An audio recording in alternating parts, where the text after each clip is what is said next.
আসসালামু আলাইকুম ভিউয়ার, সবার কি অবস্থা, সবাই কেমন আছেন? আজকে আমি আছি আমরা এলাকার পোলাপানের সাথে ঘুরতেছি, আড্ডা দিচ্ছি, এই করতেছি। তো আমার সাথে আমার পিছনে দেখতে পাচ্ছেন এই যে তিনজন এলাকার ছোট ভাই বাদা সবাই মারামারি লাগছে। এদের মারামারি থামানোর জন্য আমি কি করলাম, ক্যামেরা চালু করলাম। ক্যামেরা চালু করার কারণে সবাই মারামারি থামে গেছে, সবাই সুন্দর ভদ্র ব্যবহার করতেছে। আসলে আমার এলাকার পোলাপান এতটা ভদ্র না যতটা ভদ্র দেখাচ্ছে।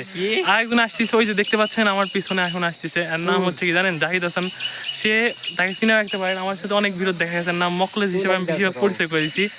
এই যে হালে প্রেম করে যতটা মেয়ে জীবনে সিনেমিনি করে এতটা কেউ করে না। আমি এভাবে পরিচয় করে একটাই কারণ, এমন একটা পোলা দেখতে মনে হচ্ছে খুব সুন্দর, নর্মাল ভদ্র সাদা সিধা, ঠিক সুন্দর না, ঠিক ওই রকম উল্টা। তোমাদের চুপ করো, তোমরা কথা বললে আমার কথা শোনা যাচ্ছে না।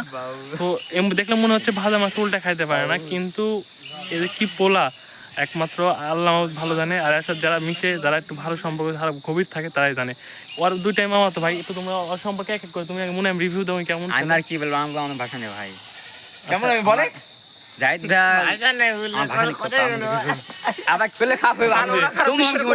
দেখছেন ভালো না খারাপ সে কবরে স্বাধীন ভাই, তুমি বলো, এক এক করে কথা বলো। আমার ভাইয়ের সাদা মনে কর কাদা নেই। আই দেখো, এটা হলো বাস্তব। আই দেখো, প্রকৃত মামা তো ভাই। আর আরে এটা তো মামা তো ভাইলো, মামা তো ভাই নাম কলঙ্ক ওরে। এই কি বলে দেখা যায়, চেংড়া প্রেম গায়ে 10টা। এটা কি সত্যি কথা? তুমি যে একদিন ডেডিকেশনের কথাটা কও, না আমি কমো।